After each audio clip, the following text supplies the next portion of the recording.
اعوذ باللہ من الشیطان الرجیم، بسم اللہ الرحمن الرحیم۔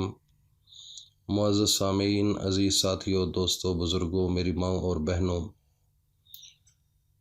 آج آپ کے سامنے حضرت علی رضی اللہ تعالیٰ عنہ نے ارشاد فرمایا کہ اگر تمہارے جسم میں یہ ایک نشانی ظاہر ہونے لگے تو سمجھ جاؤ کوئی تمہارے لیے ٹوٹ کر دعا کر رہا ہے۔ تو دعا پوری عبادات کا مغز اور مکھن ہوتا ہے۔ دعا ایک ایسی چیز ہے جو انسان کے گھروں کو بدل کے رکھ دیتی ہے۔ دعا ایک ایسی چیز ہے جو انسان کی صحت کو بدل کے رکھ دیتی ہے۔ اگر کبھی ایسا لگے کہ تم تھک چکے ہو اور دعا مانگنا بھی مشکل لگے تو اللہ کے سامنے صرف ہاتھ پھیلا لیا کرو۔ تمہارے پھیلے ہوئے ہاتھ اس بات کا ثبوت ہے کہ تم رب کائنات کے محتاج ہو، اور بے شک میرا رب تو خاموشیوں کو بھی سن لیتا ہے۔ تو جب بھی اللہ کے سامنے کوئی بھی آپ کو مشکل ہو تو اللہ کے سامنے ہاتھ اٹھا لیا کرو۔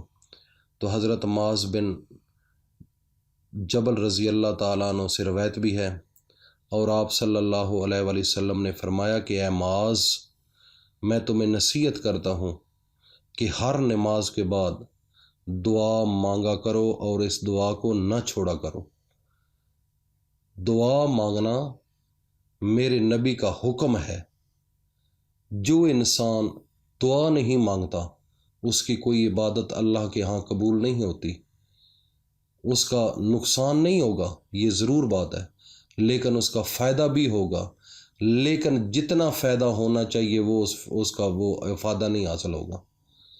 تمام عبادات کا جو مغز ہے، جو تمام عبادات کا ارک ہے، جو تمام عبادات کا خلاصہ ہے، وہ صرف فقط ایک دعا ہے۔ دعا ایک ایسی چیز ہے جو انسان مانگتا ہے تو اللہ رب العزت اس کے لیے اپنی رحمت کے دروازے کھول دیتے ہیں۔ اور ایک اہم جو ضروری بات ہے، جب انسان کی دعائیں قبول ہونا شروع ہو جائیں تو وہ کب شروع ہوتی ہیں؟ جب بھی آپ دعا مانگیں تو اپنے لیے، جب روزی کی تنگی کے لیے دعا مانگیں تو اپنے ہمسائے کے لیے بھی مانگیں، اپنے بھائی کے لیے بھی مانگیں، اپنی ہمشیرہ کے لیے بھی مانگیں، اپنے رشتہ داروں کے لیے بھی مانگیں۔ پوری انسانیت کے لیے آپ دعا مانگیں گے تو اس وقت اللہ رب العزت ان کو بھی دے دیں گے اور آپ کی روزی کی کمی کو بھی پورا فرما دیں گے، اور آپ کی قبولیت بھی اس میں زیادہ ہوگی۔ اس کی مثال آپ کو پتہ ہوگا کہ حضرت ابراہیم بن ادم رحمۃ اللہ علیہ، وہ جب خانہ کعبہ کے پاس گئے تو خانہ کعبہ کا غلاف پکڑ کر التجا کرنے لگے کہ میرے اللہ میری یہ حاجت پوری فرما، یا میرے اللہ میری یہ حاجت پوری فرما۔ رو کر گڑ گڑا کر اللہ سے مانگ رہے تھے تو اندر سے غیب سے آواز آئی، اے ابراہیم بن ادم، جو دعا مانگ رہے ہو وہ اپنی بھائی کے لیے، پوری انسانیت کے لیے بھی مانگو۔ جب آپ دعا مانگیں گے تو ان کو بھی ملے گا اور اس کے بدلے آپ کو بھی اس سے زیادہ ملے گا۔ صرف اپنے لیے نہ مانگو۔ تو حضرت ابراہیم بن ادم کو اس وقت پتہ چل گیا تھا کہ دعا مانگنا فرض ہے، لیکن صرف فقط اپنے کے لیے نہ مانگو۔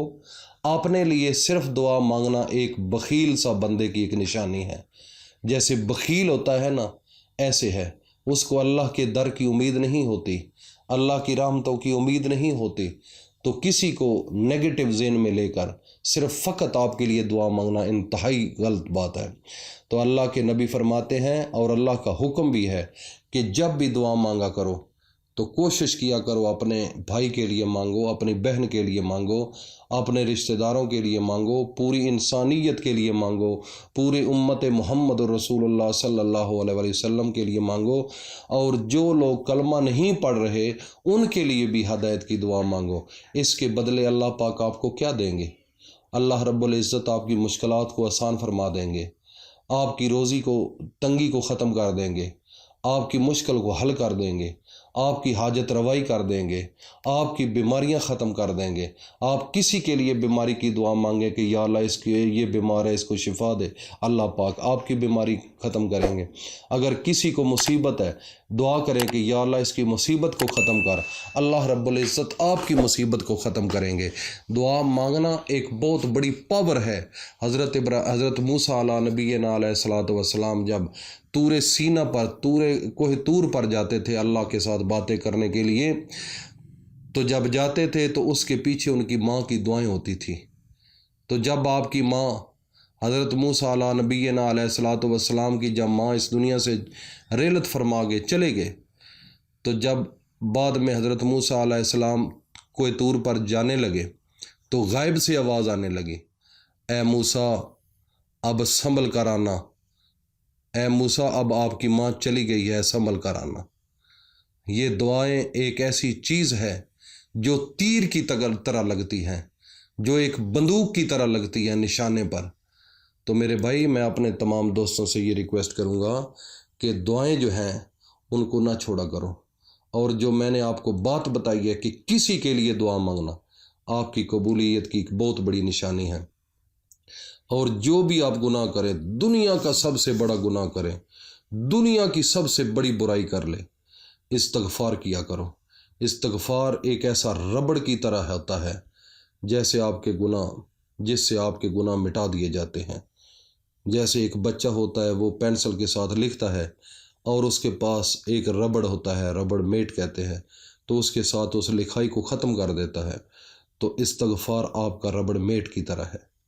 جب آپ گناہ کریں تو اللہ کے سامنے جھکو، استغفار کرو، گناہوں سے معافی مانگو، اس ربڑ کی طرح اس گناہ کو مٹا دیا جائے گا۔ اے میرے اللہ، جو میرے مقدر میں نہیں لکھا اس کی کوشش اور تمنا میں مجھے مبتلا نہ کرنا، اور جو میرے تقدیر میں لکھ دیا ہے اسے میرے لیے آسان کر دینا۔ یہ ہے اللہ تعالیٰ کے سامنے دعا مانگنے کا طریقہ۔ اگر کبھی ایسا لگے کہ تم ٹھیک ہو چکے ہو اور دعا مانگنا بھی مشکل لگے، تو اللہ کے سامنے صرف ہاتھ پھیلا لیا کرو۔ تمہارے پھیلے ہوئے ہاتھ اس بات کا ثبوت ہیں کہ تم رب کائنات کے محتاج ہو، اور بے شک میرا رب تو بے شک میرا رب آپ کی خاموشیوں کو بھی سن لیتا ہے، آپ کا چپ ہونا بھی سن لیتا ہے۔ یہ ہے اللہ تعالیٰ کی پاور اور ایک طاقت۔